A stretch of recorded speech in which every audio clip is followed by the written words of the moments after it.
मुझसे ज्यादा तो तुम कमाती हो। अरे तो क्या हुआ, एक दिन आएगा रवि कि तुम खूब पैसा कमाओगे। मुझे तुम पर पूरा विश्वास है। रवि और रेहाना खुद को स्टैंड करने के लिए पूरी मेहनत करते। रेहाना, मैं नौकरी नहीं करना चाहता हूँ। तो कोई बात नहीं, मैं नौकरी करके घर चलाती हूँ, तुम बिजनेस सेट करने की कोशिश करो। एक दिन। रेहाना, तुम जानती हो, मैंने जो विज्ञापन बनाने वाली कंपनी खोली थी ना, उसे बड़ी ब्रांड का ऑफर आया है। अब हम लोगों के दिन ब्यारे न्यारे हो गए हैं। मैं जानती थी रवि कि एक दिन तुम सेटल हो जाओगे। रवि का काम अच्छा चल जाता है। एक दिन वो रेहाना से कहता है। रेहाना, अब हम लोगों का बच्चा भी हो गया है। बहुत छोटा है वो। उसका ख्याल कैसे रखेंगे हम? कैसे क्या, मैं गांव से माँ को लेकर आ जाती हूँ। नौकरी से हाफ डे ले लिया करूंगी। अभी तो वो छोटा है, स्कूल जाने तक मैं मैनेज कर लूंगी। देखो रेहाना, मैं अब अच्छा कमा रहा हूँ। तुमको नौकरी करके परेशान होने की कोई जरूरत नहीं है। अरे कैसी बात कर रहे हैं, मैं अपनी लगी लगाई नौकरी कैसे छोड़ दूं? और मैंने तो सुना है हम लोगों को कुछ ही महीनों में सरकारी नौकरी मिल जाएगी। सरकारी नौकरी में कितना कमा लोगी? उतने में तो मैं ड्राइवर रख लूंगा। रेहाना को रवि की बात का थोड़ा बुरा तो लगता है। कम से कम मेरी नौकरी की इतनी बेइज्जती मत करो। भूल गए, इसी नौकरी के बदौलत तुमने अपना बिजनेस खड़ा किया है। अरे वो तो मैं किसी के भरोसे भी कर लेता। देखो, अपने बच्चे को संभालो, घर का काम करो। अब बाहर जाती तुम अच्छी नहीं लगती हो। रेहाना रवि के कहने पर नौकरी तो छोड़ देती है, लेकिन अब बड़े से घर में उसकी कीमत किसी नौकर से कम नहीं होती। एक दिन रवि का दोस्त आता है। भाभी, हम लोग तो आपको तब से जानते हैं जब से आप लोग शादी होकर इस शहर में आए थे। आपकी बदौलत ही सारा बिजनेस खड़ा हुआ है। ये किस्मत तो आप ही की है भाभी। हाँ हाँ भाई, हमारी मेहनत तो कुछ है ही नहीं। अरे होगी, लेकिन भाभी की किस्मत के आगे कुछ नहीं। दोस्त वहां से चला जाता है, लेकिन रवि का गुस्सा सातवें आसमान में होता है। देखा कैसे बोल रहा था? अरे बिल्कुल अच्छा आदमी नहीं है ये। कैसी बात कर रहे हैं आप? प्रशांत भैया तो बहुत अच्छे इंसान है रवि। कैसे उन्होंने हमारे मुश्किल वक्त में हमारा साथ दिया था। अरे था पैसा तो साथ दिया, नहीं तो कौन पूछता है? रवि का व्यवहार पैसा आते ही अलग हो गया। वो बंदे को बंदा नहीं समझता। घमंड से घिरे रवि ने तो एक दिन हद ही कर दी। रेहाना, मैं अब तुम्हारे साथ नहीं रह सकता हूँ। क्या? क्या बकवास कर रहे हो रवि? क्या कहना चाहते हो? और क्यों नहीं रह सकते तुम मेरे साथ? देखो, मुझे कोई और पसंद है, और उसने साथ रहने पर बस यही शर्त रखी है कि मुझे तुम्हें तलाक देना होगा। रेहाना, जो कि एक स्वावलंबी महिला थी, उसने बिना देर किए रवि को कह दिया, कोई इश्यू नहीं, मुझे पैकिंग में 4 दिन का वक्त लगेगा, लेकिन तब तक मैं तुम्हारे साथ नहीं रहूंगी। 4 दिन के लिए तुम कहीं और शिफ्ट हो जाओ, मैं घर से निकलूंगी तो बता दूंगी। रवि घर छोड़कर चला जाता है। रेहाना को दुख होता है, वो रोती है, लेकिन व्यवहार से स्ट्रांग रेहाना को पति के वापस आने का और उसे सबक सिखाने का पूरा भरोसा था। फिर एक दिन। अरे शुशिका, कब शादी करोगे तुम मुझसे? यार, मैंने तो सोचा था तुम शादी से पहले मुझे विदेश लेकर जाओगे, महंगी कार दिलाओगे। अरे सब दिला दूंगा, लेकिन पहले मुझसे शादी तो कर लो। हाँ हाँ, क्यों नहीं। मैं कुछ दिनों के लिए अपने मम्मी पापा के पास जा रही हूँ और लोगों से अपनी शादी की बात करूंगी। अरे शुशिका, कैसे रहूंगा मैं तुम्हारे बिना? अब तो शादी ही होने वाली है हम लोगों की। शुशिका रवि को छोड़कर चली जाती है। रवि घर आता है, जहां रेहाना को ना पाकर उसे सब अजीब लगता है। घर तो रेहाना के बिना कुछ नहीं है। बच्चे की याद भी आ रही है। चलो एक वीडियो कॉल कर लेता हूँ। रवि रेहाना को वीडियो कॉल करता है, लेकिन रेहाना फोन नहीं उठाती। रात को सोते वक्त मन कर रहा है मुन्ने को गले लगा लूं। चलो कोई ना, शुशिका से शादी के बाद मेरे और भी बच्चे होंगे। अगले दिन रवि ऑफिस जाता है, जहां टीना खड़ी होती है। सर, आपने अपने नए ऐड के लिए मॉडल की रिक्वायरमेंट डाली थी ना, मैं उसी के लिए आई हूँ।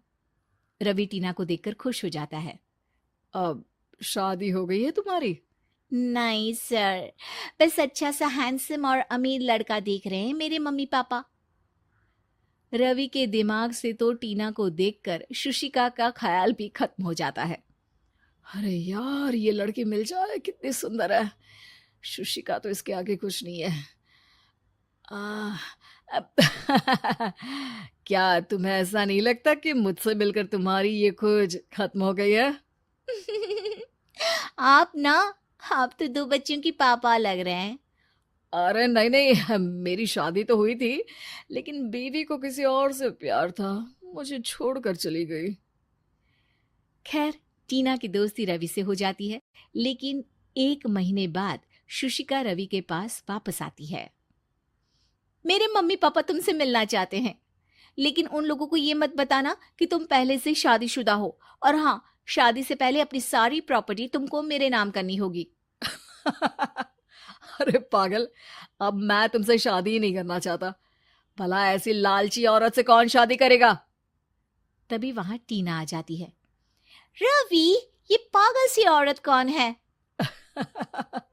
देखो, तुमने ही कह दिया ना पागल, तो पागल ही है। पता नहीं कौन है, कह रही है शादी कर लो, लेकिन शादी से पहले अपनी सारी प्रॉपर्टी मेरे नाम कर दो। बोल तो सही रही है। वैसे तुम जानती हो, मेरी एक सहेली है, उसके पति ने उसे पैसा आते ही छोड़ दिया, जबकि उसको खड़ा करने वाली ही मेरी सहेली थी। और मुझे भी भरोसा नहीं है। अगर मैं भी तुमसे शादी करूंगी तो तभी, जब तुम मेरे नाम अपनी सारी प्रॉपर्टी कर दोगे। अरे हाँ हाँ, क्यों नहीं, बिल्कुल कर दूंगा। रवि और टीना की शादी की तारीख तय हो जाती है। वो अपनी सारी प्रॉपर्टी के कागज लेकर शादी वाली जगह पर पहुंचता है, लेकिन वहां टीना आती नहीं। रवि टीना को मैसेज करता है। कहाँ हो? सॉरी, मैं तुमसे शादी नहीं कर सकती, मुझे तुमसे भी ज्यादा पैसे वाला मिल गया। रवि को गुस्सा आ जाता है। वो गुस्से से सारा डेकोरेशन तोड़ रहा होता है कि वहां रेहाना आ जाती है। सर, क्या हो गया? क्या डेकोरेशन पसंद नहीं आई आपको? अ, तुम यहाँ क्या कर रही हो? मैं यहाँ की डेकोरेटर हूँ।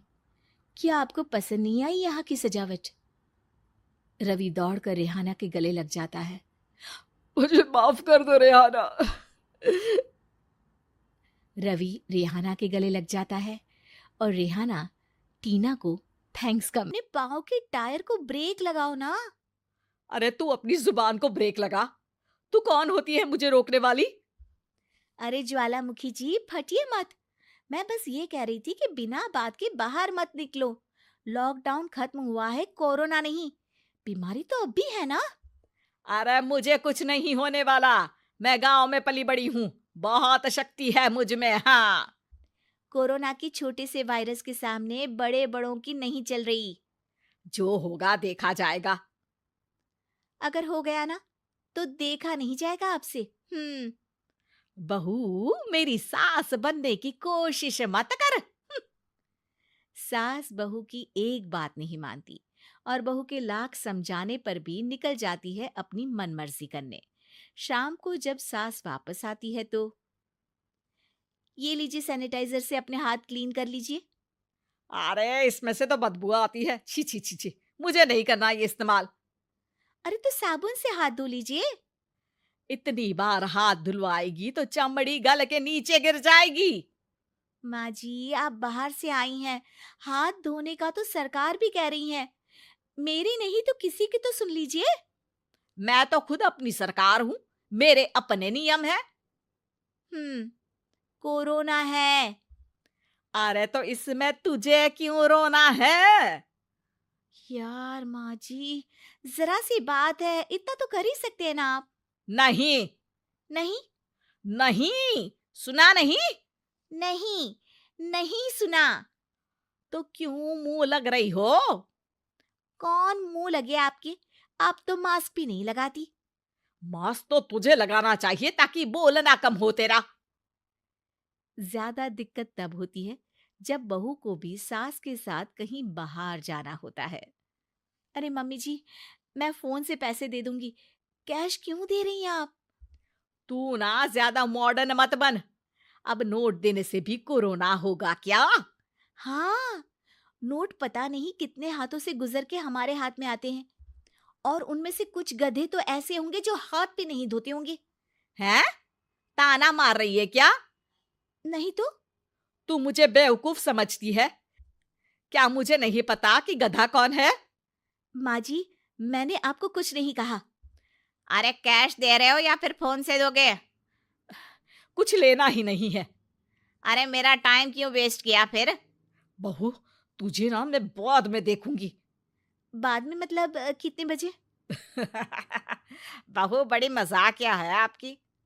और सास बहुत गुस्सेल है, एक फटका दूंगी ना। अरे सॉरी आंटी जी। बहू सास से परेशान होके बाजार से अकेले घर आ जाती है और अपने पति से कहती है, सुनिए जी, मेरी एक शिकायत है आपकी मम्मी के बारे में। वाह, लोग बच्चे की शिकायत लेके मम्मी के पास जाते हैं, तुम मम्मी की शिकायत लेकर मेरे पास आई हो। तुम्हारी माँ है ना, बिना मास्क के बाहर जाती है, सैनिटाइज भी नहीं करती हाथ, और बिना काम के घूमती रहती हैं। अगर कोरोना हो गया ना तो दिक्कत हो जाएगी। अरे मैंने भी तो कहा ना उनसे एक दो बार, पर मम्मी मानती ही नहीं किसी की बात। मुझे ही कुछ करना पड़ेगा। अच्छा, क्या कर लोगी तुम? क्या कहा? नहीं, मेरा मतलब तुम क्या करने वाली हो? तुम बस मेरा साथ दो। अगले दिन जब सास कहीं से घूम कर आती है, माँ, मेरे शरीर पर कुछ हो रहा है, देखना। अरे ये तो खाज है। अरे मतलब खुजली। हाँ, और ये ऐसी वैसी खुजली नहीं है, फैलने वाली खुजली है। परसों तक मुझे थी, आज आपको भी हो गई। ज्यादा पास आते हो ना मेरे पास। अरे माँ के सामने ऐसी बात कर रही हो? क्या कर रही है? अरे तो पास आए तभी तो खुजली हुई ना। अब आप मम्मी के पास खड़े हो तो उनको भी तो हो सकती है ना। अरे मोरी मैया, अ, जो का कह रही है? सही कह रही हूँ माँ जी। अरे बेटा, दूर हट ना, दूर हो जा हमसे। सोशल डिस्टेंसिंग कर लेना एकदम से। हाँ। अरे माँ जी, खुजली ही तो है। आप तो गांव की शक्तिशाली औरत हो, आपका क्या कर लेगी ये खुजली? खुजला खुजला के चेहरा लाल हो जाएगा, इससे ज्यादा और क्या होगा? अरे नहीं नहीं बहू, थोड़ी मोटी चीज भी बड़ी दिक्कत दे सकती है ना। और खुजली है, अच्छा थोड़ी ना लगता है, लोग क्या कहेंगे? सारे घर को खुजली हो गई तो है। तो माँ, क्या करूं मैं?